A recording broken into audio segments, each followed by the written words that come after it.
Good morning. This is Julie Tillis. I'm a staff member at Women at the Well Ministries, and welcome to today's broadcast of Hope from the Well. Our guest today is Caitlyn Tate. Caitlyn is with the Health Department. Good morning, Caitlyn. We're so glad to have you here with us today. Good morning. I'm so glad to be here. Yeah, my name is Caitlyn Tate. I work for the Department of Health. I work in the McMinn County Health Department, the Meigs County Health Department, the Ray County Health Department, and the Bradley County Health Department. Yeah. So I'm in 4 different health departments every single week. And what I do, I'm what's called a RISE navigator. RISE stands for Recovery, Information, Support, and Engagement. And so I navigate people to recovery resources. So there's multiple pathways to recovery. And when we kind of gauge that in a public health issue, we look at outpatient resources, inpatient, like Women at the Well, faith-based versus non-faith-based. We look at, all the pathways to recovery for somebody. And so this kind of came from what was called the HIAs, or high impact areas. And so ORCO, the Overdose Response Coordination Office in Nashville, they developed with the Tennessee Department of Health, this program. And they said, okay, there's some high impact areas here for overdose. Right. This is looking like an issue. And so they developed a program to kind of combat substance use in a holistic way. Right. So we're navigating people to resources, and the public health perspective is always data driven. So we're also looking at those overdose numbers to develop where we put these resources. Right. So that's a little bit about what I do, kind of in a nutshell. But I'm very passionate about it, and I'm really excited to, have a platform to get to talk about it with people who get it. The recovery. Yes. You ladies get it. I always love to be here. So. Well, good. We're so glad that you're here. Can you give us a little bit about what, things about what you believe are, or what the health department believes are common barriers to treatment? I would say number one is going to be stigma. Yes. We're going to have, that's the number one thing. And I always tell people when I sit down with them, wanting the help is half the battle. Oh, yes. And asking for it that's half the battle. Some other logistic barriers are, insurance. That's a real thing. And then we've also got, criminal activity. Yes. and just kind of those legal issues if somebody's got outstanding things. Mm-hmm. There's certain grants we can look at to get to pay for treatment, and depending on the probation status of somebody, that might be a different grant I have to get them to. Okay. So it's just different people I have to call. It doesn't mean they can't get the help, but can be just another hoop to jump through. Right. There's a lot of things. I would say stigma is probably the number one, though. I think that's the one that's kind of across the board that everybody has to get through. Yeah. Yes, I completely understand that, because I know, until I was ready, like fully ready, it was, I'm not that bad. Yep. Or I don't need help, because you just looked at people who got help. Like you said, they have a stigma that, I'm not that bad. I'm not like that. Yeah. Yes. I know right before I came, they were, somebody was speaking to me, and they had asked me, have you ever stolen? Have you ever, and at that moment I was like, no. And they said, well, not yet, until I got to that place where, I was at the end of the road, and at the rock bottom, and finally reached out for help. So what is the benefit in asking for help instead of trying to achieve recovery alone? I think one of the things that, we bring, whether you're faith-based or non-faith-based, we bring this idea that recovery is not supposed to be something you do by yourself. Exactly. It's meant to be done. When we say a holistic approach, there's a bunch of things about yourself that you need to work on, but it's really helpful to work on that within a group of people. And that's kind of what I like to do. I like to think of myself as that person who can send you to that group of people, and it be the right group of people for you, not somebody or not a group that you just heard about that is the first one you called, or the first one that came up on Google. It's somewhere where, people think like you, and they believe like you, and, they're going through the same things as you. And I think that's just really powerful when we talk about recovery, because you want to sit in a room with people who have been as far down as you went. You don't want to sit down with people who are above you. You've spent your whole life probably feeling that way. And so it's not meant to be done alone. That's my true, core belief with navigation, is that we send people into the community. That's how we reduce stigma, is we send them into the community to get the help they need, because there's so many community-based organizations. There's no shortage of help. We've got Women at the Well. We've got so many places like you guys that you're the heart of the work. You're where we're sending folks. And that's how it's meant to be done. It's meant to be done in groups. It's meant to be done together. It is, and I know when you say that, about a group, because that's what, like the accountability, that's one of the biggest, once you do achieve whatever program, you go to, it never ends. It doesn't stop there. It doesn't stop once you get a graduation date. It doesn't stop after you complete that program. You have to have accountability. When you come from addiction, you have to have accountability for the rest of your life, a high level of accountability. Yeah.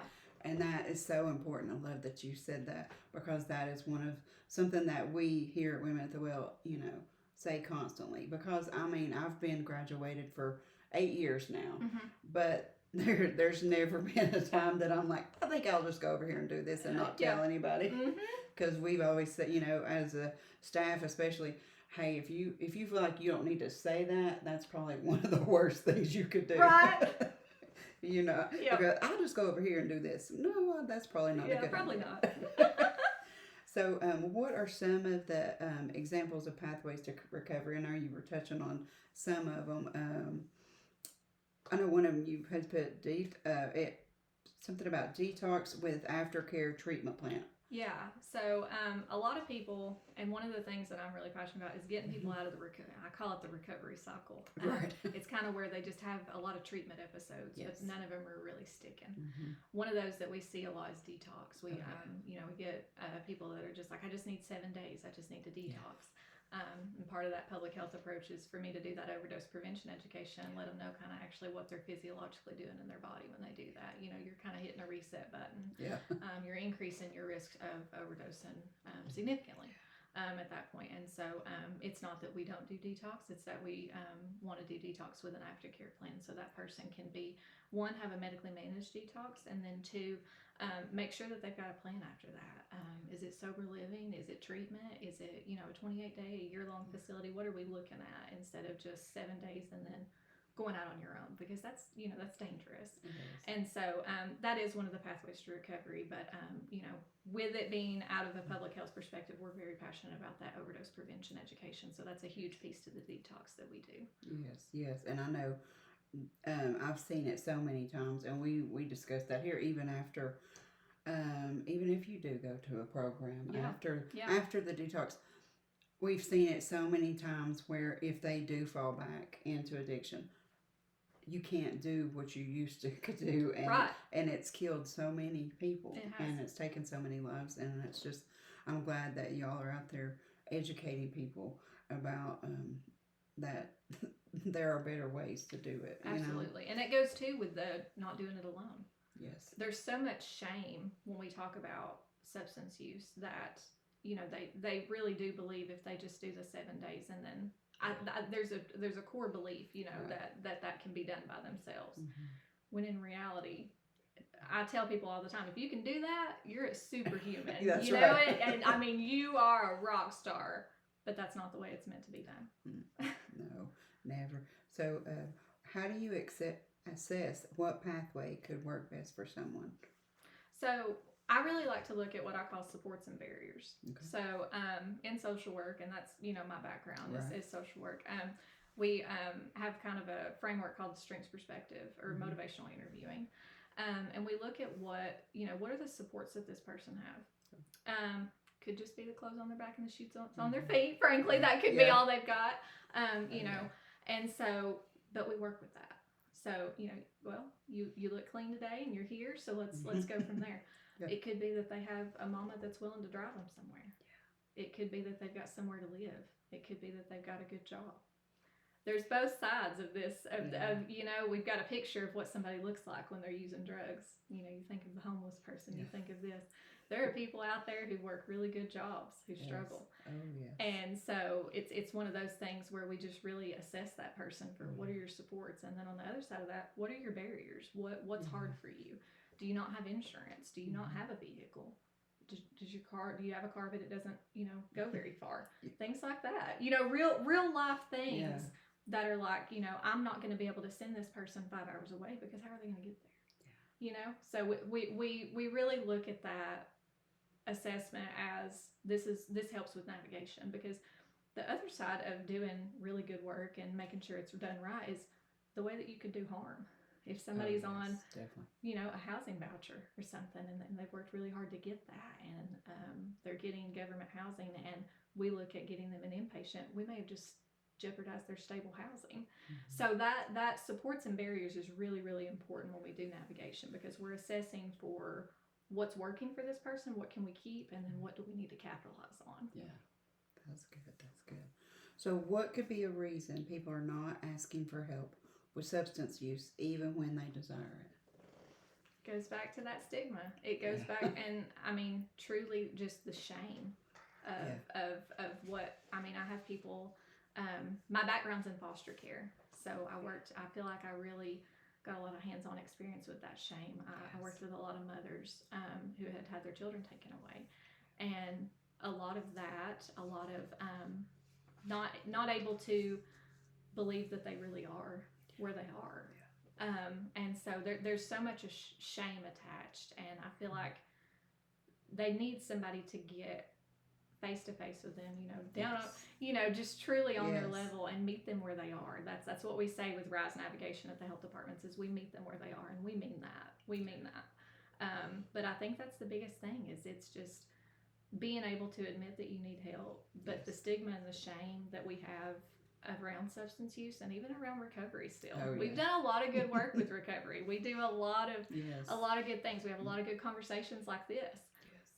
But sometimes we silo, and we stay, where people think like us, and it really doesn't help a lot of times when it's not to the masses. And so I think that's one of the biggest things, is just the shame and the stigma. It's a big issue. Yes, it is. Because I know that firsthand, and I know it, with a lot of the ladies that come through the doors of Women at the Well, that is one of the biggest barriers. It is, because even when you do admit, that you need help, just how a lot of people who maybe have never struggled with that, how they do look down on you, or kind of cast you off and label you as oh, that drug addict, or and want to treat you a certain way. So it is very it is a very real thing. Yeah. But I love that you are there. You're the first person that they meet. Yeah. And when they do decide whether it's their choice or not, sometimes it's not their choice. Yeah. That timing is everything. Sometimes, I have to interface with people who aren't in the phase that they're ready. But that goes again to meeting them where they are. That's right. I mean, I think that's one of the most important things is we've got to be a client and patient and recovery led. Yes. But they have to want that recovery first. That's right. That's right. So I love that. Well, Caitlyn, thank you so much. Is there anything that you would like to say to someone who's listening, who either they're struggling in addiction right now, or they have a loved one that is, just immersed in addiction? Is there a way that they can reach out to you to help facilitate? I know they can always call us here at Women at the Well, and we'll do whatever we can, but if they're not even sure of the next steps to take, that you could say to them. Yeah, so one of the things that I would really like for everyone to know is there's no shortage of help out there. One of the biggest barriers, though, is that we're not linking people to the optimal linkages to care for their substance use. So we're not there. When you Google recovery near me, there's going to be a lot of places that come up, and it's kind of that where do I start mindset. Well, you can start by calling your Rise Navigator at the health department, and she can help you navigate all the barriers that it takes to get to treatment and find the pathway that might be more optimal for you. Like I said, we don't do any recovery resources at the health department, but we navigate people to them. We navigate them to what's in the community, because, as I said, there's no shortage. But there is an absence of people who are willing to say, let me look at this person and see what may be the most optimal thing for them to do with what they have going on. So, yeah, and you can reach me at 423-362-6252. And my name is Caitlyn Tate. And if you just want to call or shoot me a text, I would be happy to help you in any way I can. I cover McMinn, Meigs, Ray, and Bradley County, but you don't have to live in any of those counties. Like any other health department service, you can live anywhere and receive that care. So please connect with your Rise Navigator. If you go to the Department of Health, Tennessee Department of Health, website and you go to Linkage to Care, you can look up Rise Navigators in your area. And see if there's any in the counties. If you're, kind of on the west side of the region or somewhere else in the state, you can see where we are and find their contact information. So we're here to help. We're here to meet people where they are in their substance use. And the other thing I want to plug, though, is Fight Flu with the health department is October 21st from 3 to 6. McMinn County's is going to be at the Market Pavilion downtown from 3 to 6 on October 21st. So if you want a free flu shot, come on down October 21st from 3 to 6 at the Market Street Pavilion. They're going to be there. They're really fun ladies, so they give good shots, I promise. So it'll be good. Well, thank you so much, Caitlyn. Thank you so much for sharing all of your knowledge and what all y'all do. And if you missed any of that, or if you have any questions, you can always reach out to us here at Women at the Well. We'd love to help you in whatever way we can. We can always get you plugged into with Miss Caitlyn here. And just thank you all so much. We have run out of time, but I just want to remind you, if you have Jesus in your life, you will always have hope. Thank you.